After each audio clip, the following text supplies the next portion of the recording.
Here are the top 5 mistakes that you can make when pricing your startup's product or service. Mistake number 1, you can forget to charge money. So that actually did happen to me and a lot of other founders when I was starting my first business in 2013. It was an AI and robotics company. So, people think like, well, we're going to build it, customers will use it, we're going to make it a free subscription or something like that. Just going to get a bunch of subscribers, then we'll figure out the revenue model later. Right? Like, or maybe we're going to upgrade them to a paid plan.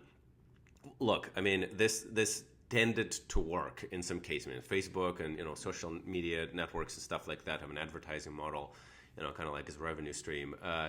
None of them are doing also well, with that at this point, right? Like it's declining. It's really like the times kind of have changed, and the world has moved on from that model more or less.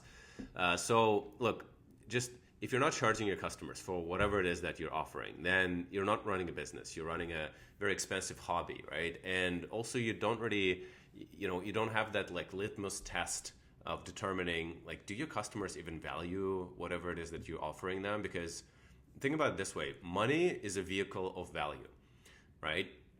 If you're offering something that is useful, that provides value to your customers, right? Like whether that's small or a large amount of value, depending on whether that's a social media app or a dating app or a enterprise management, inventory management software or something, there's an amount of value that is associated with that, right? So if your customers are unwilling to pay and part with any reasonable amount of money for whatever that product is, that just mean that they potentially don't see any value in that, right? Or like maybe you've hit a dramatically, wrong price point, right?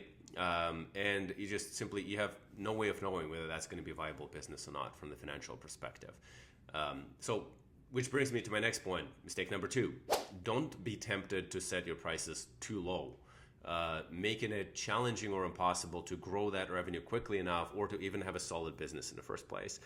On the other hand, don't set your prices unreasonably high, as you won't get enough purchases, particularly so as you are usually already at a disadvantage positioning-wise being a startup, right? Like some people are just not early adopters, right? So you need to be like 10x better than the incumbent in a lot of cases is what they say about enterprise software, for example. Luckily, both of these mistakes can be avoided or fixed by using a tiered pricing structure and a feedback loop from your go-to-market strategy. So you can have like a low price, then kind of like a middle tier, which needs to be the most attractive statistically. People tend to go for kind of like the medium, the middle sort of tier of pricing that you have. You can have like an enterprise tier and so on. So that allows you to have like a bit of a spread and kind of like do some, run some customer analytics and purchase analytics, see like what people are buying. Like you can interview them, see like, okay, why this tier, not that tier, as opposed to like whether you just, you have a single price. That could be riskier, especially early on. If you're not sure about your pricing strategy, then you're just sort of guessing, right? And you want to have more shots than one when you're guessing. Next, you can forget to increase your prices annually, or at least to an extent where they catch up with inflation. Don't do that. If everyone else will gradually raise their prices, all of your competitors and your supply chain, like your AWS, for instance, you're hosting your app on AWS or Google Cloud or Azure, or you're using Stripe or other subscriptions, they will be increasing their prices annually. It will eat into your profit margin more and more over time. So you need to at least match that, right? It's okay to charge more as the time goes, and your product will improve too. Like you deserve it. As you introduce more features, you refine your product feature set, like you make the experience better. Why not charge a bit more? It's kind of expected, right? So don't be afraid of doing that. Another thing is your financial projections can and probably will be way off. To keep this in check, revisit them quarterly and use them as a guide. Like if you're off by 20 to 40% at the end of the year, in startup world, that's considered pretty accurate. So keep them as realistic as possible, but sort of, on the higher end of realistic, or maybe even just slightly beyond that. Basically be ambitious. You can use multiple models, to do these forecasts. Right, like this model called T2D3, which stands for triple, triple, double, double, double. And it's a growth pattern, sort of like of a meaningful startup metric, in terms of like targeting ambitious growth. It was introduced by Neeraj Agrawal, who is an author of the book called The SaaS Adventure in 2015, I believe. That's basically 2 years of tripling that revenue and then doubling it for the next 3 years. So that is, in a lot of cases, what venture capital firms are looking for, right? And that refers to rapid growth. There are other models as well. Like there's a rule of 40 model, which basically states that a software company's combined revenue growth rate and profit margin should equal or exceed 40%. And the logic is that the companies operating above that 40% benchmark are generating profit at a sustainable rate, thus being run in a high growth yet healthy and sustainable pattern, and companies below 40% may face cash flow or liquidity issues. Anyway, whatever model you use, just be kind of ambitious, right? Like you don't want to be too conservative from the fundraising perspective. You also don't want to be overly ambitious, so it just looks like you're delusional, right? But also, validate these assumptions on a quarter-to-quarter basis, keep them kind of accurate.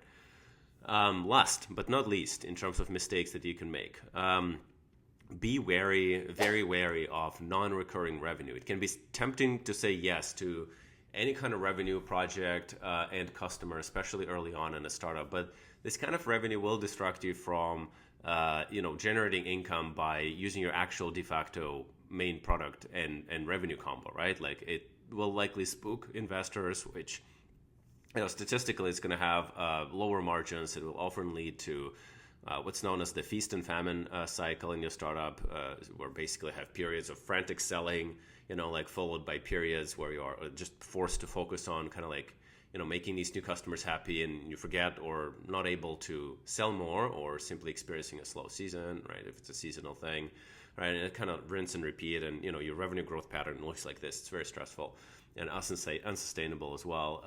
Plus, you can kiss that venture capital check goodbye. Aim for monthly or annual recurring revenue. The more predictable your cash flow is, the better it will be for everyone. So focus on that MRR and ARR. All right, so here are the 5 mistakes. To recap, don't forget to charge customers. Don't be tempted to set your prices too low or too high, and use a tiered approach, to kind of gauge that better if you can. Don't forget to increase your prices annually, or at least to match inflation, because your suppliers and your supply chain partners, whatever tools you're using, will do that, and that's going to eat into your profit margins. Validate your projections on a quarterly basis using a T2D3, rule of 40, or whatever method and template you have. And be wary of saying yes to all kinds of revenue, especially non-recurring revenue, and try to make that revenue predictable on a monthly or annual basis, and you'll be okay.